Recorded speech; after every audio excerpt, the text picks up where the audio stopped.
Hello guys, नमस्ते सम्पूर्ण मेरो फेसबुक फ्यामिलीलाई।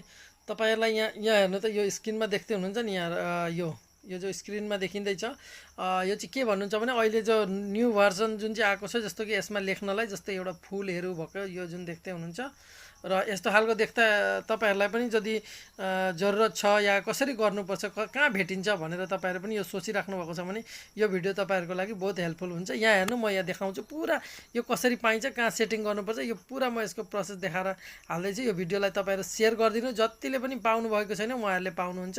राधे राधे। यो भिडियो चाहिँ सेयर गर्नु। यहाँ हेर्नु, म स्क्रिनमा जाँदैछु है। प्रोफाइलमा गइसक्नु होला। प्रोफाइलमा गएर यहाँ थ्री डटमा क्लिक गर्नु। थ्री डटमा क्लिक गरे पछाडि यहाँ हेर्नु तपाईँ एडिट छ, एडिटमा क्लिक गर्नु। एडिटमा क्लिक गरिसकेपछि यहाँबाट यस्तो आउँछ। यहाँबाट यस्तो आएर के भन्छ एभटर भनेर आएको छ होइन, त्यहाँ यसरी जानुहोस् होइन, यसरी तल जानुहोस् र यहाँ हेरेर एभटर यसलाई क्लिक गर्नुहोस्। यहाँ तल चाहिँ create avatar to show your profile.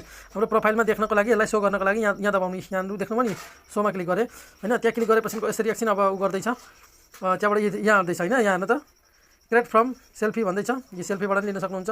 यस्तो देखाइरहेको छ भाइ, यसरी छ। अब यसलाई लिनु पऱ्यो भने यसरी क्लिक गरेँ होइन, क्लिक गर्नु। त्यहाँबाट यसरी यसलाई क्रिएट एभटर भनेको छ होइन। त्यहाँबाट हामीलाई के अरे क्यामेराबाट चाहिँदैन, त्यही हामी बेक जान्छौँ। बेक गरेर यहाँ यसलाई नि क्लिक गरौँ र क्रिएट जुन चाहिँ तल थियो त्यसलाई क्लिक गऱ्यौँ। त्यहाँबाट यसरी जानुहोस्। क्यूबाट कुनै पनि एउटा कलर चुज गर्नुहोस्। यहाँनिर अँध्यारो देखिने, सेतो देखिने यस्तो खालको छ। म यही चाहिँ कलर चुज गरेँ। देख्नु होला नि, मैले यो कलर चुज गरेको छु। यहाँ गोलो देखिरहेको छ। त्यहाँबाट नेक्स्ट गर्नुहोस्। यसको प्रोसेस छ है, यसो गर्नुहोस्। त्यहाँबाट कुन चाहिँ लिन चाहनुहुन्छ तपाईँ? यो लिन चाहनुहुन्छ, यस्तो देखिन्छ, यो लिन चाहनुहुन्छ। यहाँ अलिकति अपडेट हुन टाइम लाग्दैछ किनभने नेट स्लो छ। र यसरी नै आउँछ। यहाँ हेर्नु, यो चाहिँ हेयर लिने है। यहाँ हेयर स्टाइल भन्दैछ, कुन चाहिँ लिनुहुन्छ? यहाँ यसलाई लिएँ मैले, अलिक राम्रो देखियो होइन। र अब नेक्स्ट गरेँ। अब यहाँ फेस कस्तो खालको फेस लिनुहुन्छ, यो लिएँ मैले, यो फेस होइन। यो फेस लिएपछि कस्तो राम्रो देखियो होइन। अब फेरि नेक्स्ट गरेँ मैले।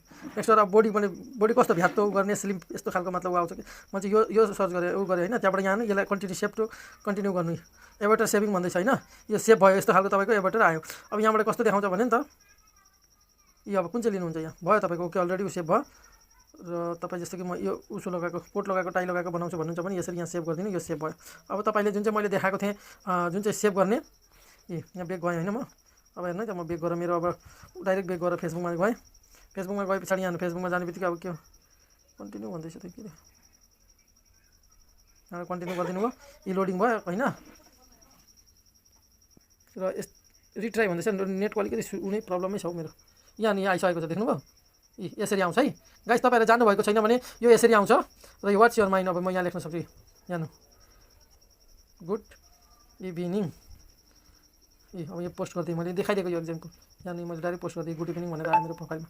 र यसरी आउँछ। तपाईँहरूलाई नि यो चाहिरहेको छ उ गर्नुहुन्छ भने यसरी भेट्नुहुन्छ ल guys. Thank you so much. यो भिडियो चाहिँ धेरैभन्दा